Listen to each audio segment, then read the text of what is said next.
and welcome to the Brockton Candidates Forum 2021.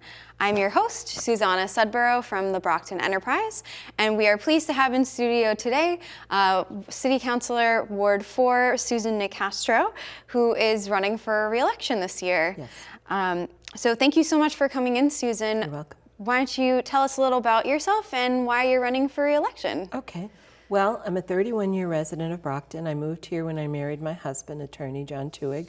I'm also an attorney. We have two young adult sons, Edward and Benjamin Tuig, and they're in their early to mid-20s now, so I have a little bit more time. They're educated. And so a few years ago, I became active in a matter in Ward 4 involving a proposed fossil fuel burning power plant.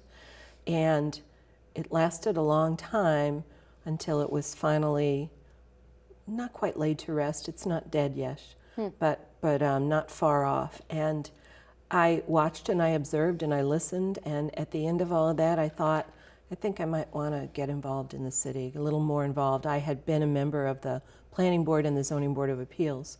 And so in 2015, I ran for councilor at large. I lost by 116 votes to Councilor Winthrop Farwell. And 2 years later, I ran for Ward 4 and won. Awesome.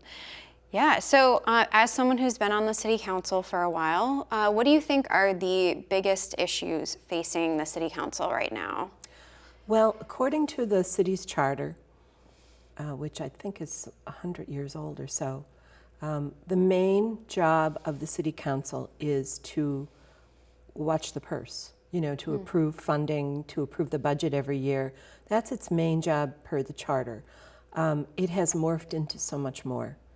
And I know for myself, I do a lot of constituent services, and I can tell you more about that probably a little later. But our main job right now is to make sure that funds that are coming into the city as the result of COVID-19, the CARES Act funds, the ARPA funds, and so on, are well spent.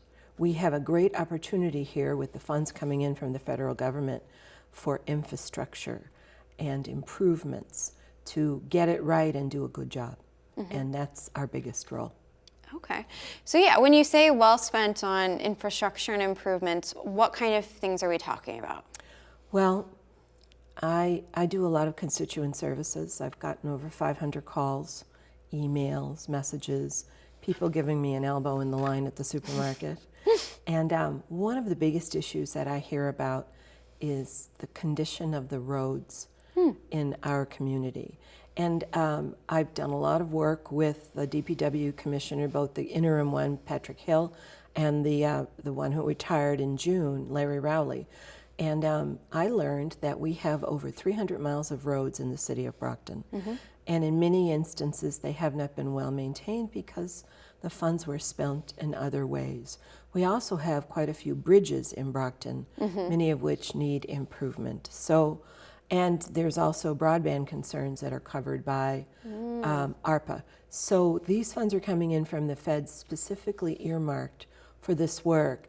And part of that is because to put people to work in making these improvements. But this is an opportunity for us to fix a lot of roads once and for all, not just patch them, but actually repave them. And in many instances, unfortunately, in the years when a lot of the neighborhoods in Brockton were growing, the 60s and the 70s, the roads weren't laid correctly. So, and I learned all of this from the retired DPW commissioner. So in many instances, to fix the roads, they have to be taken right down to dirt, which is very costly and time consuming. We will have the funds to do more of that as a result of these programs. Okay. How's that for a long time on roads? But it's a huge issue. Yeah. I know the road that I live on, it's a dead end, and it's like the lunar surface. The condition of it is so bad. Oh, wow. It wasn't the worst thing when my children were learning to drive because it forced them to drive slowly, but it can be a real nuisance for people. Absolutely. Any other big issues that you see the city facing that you plan on tackling if you're reelected? Well, I really do hope that I am reelected. I've been serving now. This will be the end of my we're in the end of my second term, so it'll be 4 years.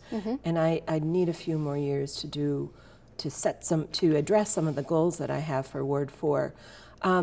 Some of the biggest things that we will work in tandem with the executive officer, the mayor, is code enforcement. We're encouraging that, and we find we may have to fund additional overtime for the police and health workers and that kind of stuff.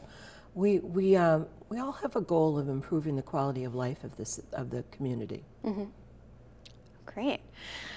So as a ward councilor, how do you balance representing not just your ward, but also the city as a whole with the needs of your ward? So often, if something is good or bad for Ward 4, it's also good or bad for the city.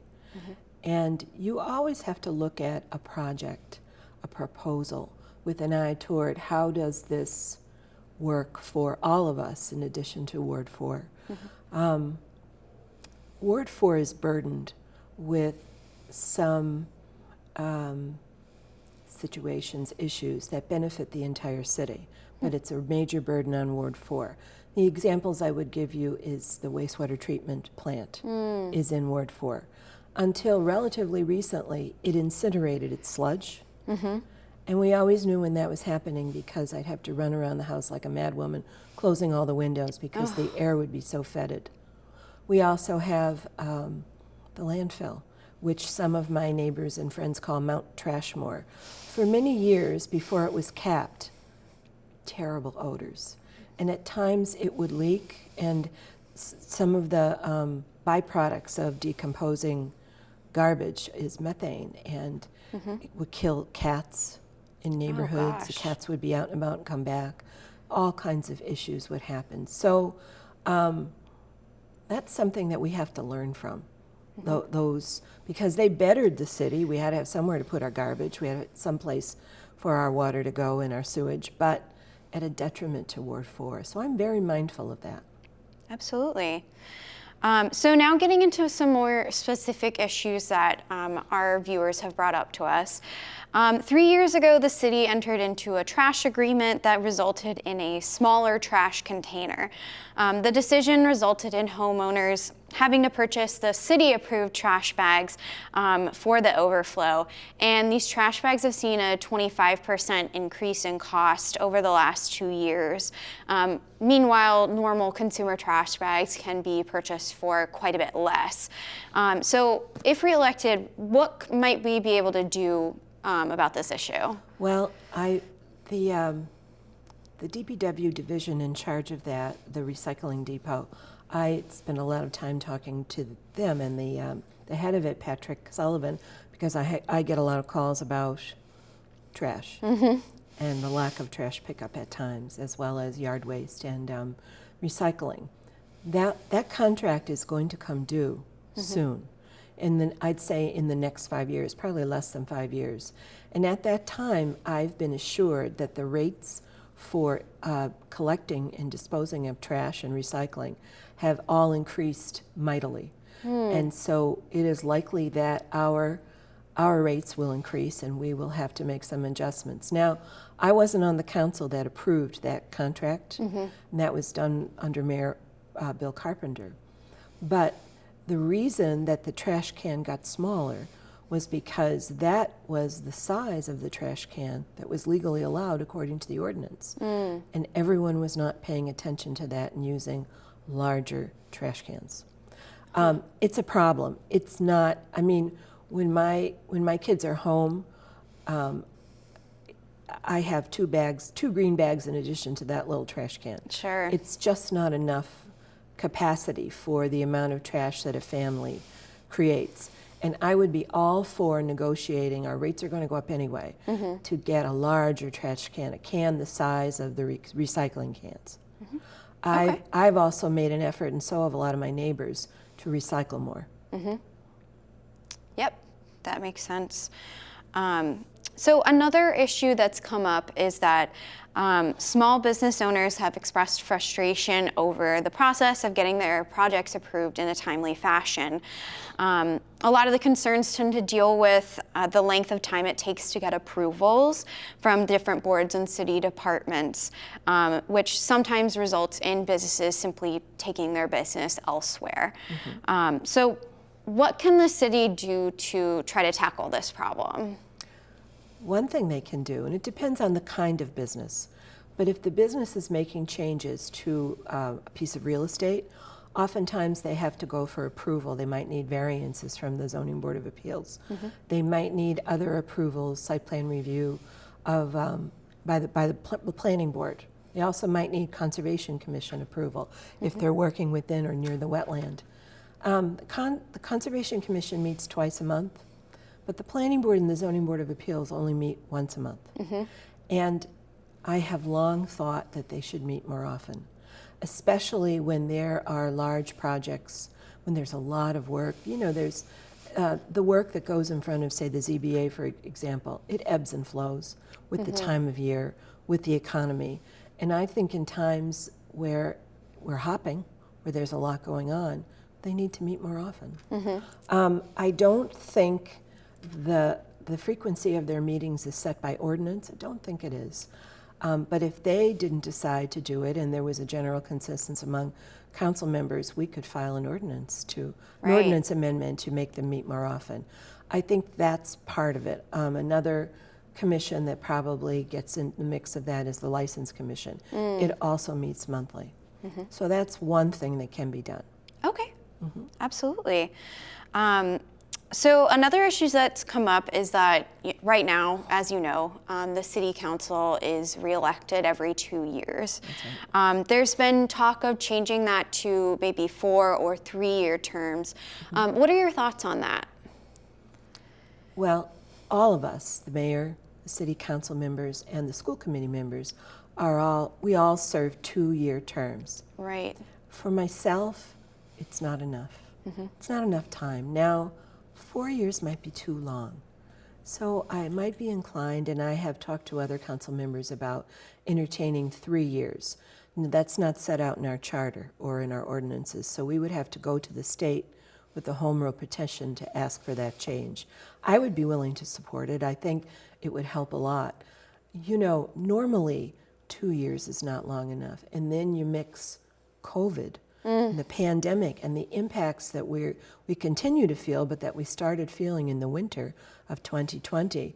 And I think my biggest disappointment for this term, this past almost 2 years, has been COVID kind of derailed so many of my goals, and the goals I know of the mayor and of the city. Yeah, that makes sense. The other question that's come up with that is right now the city council is part-time.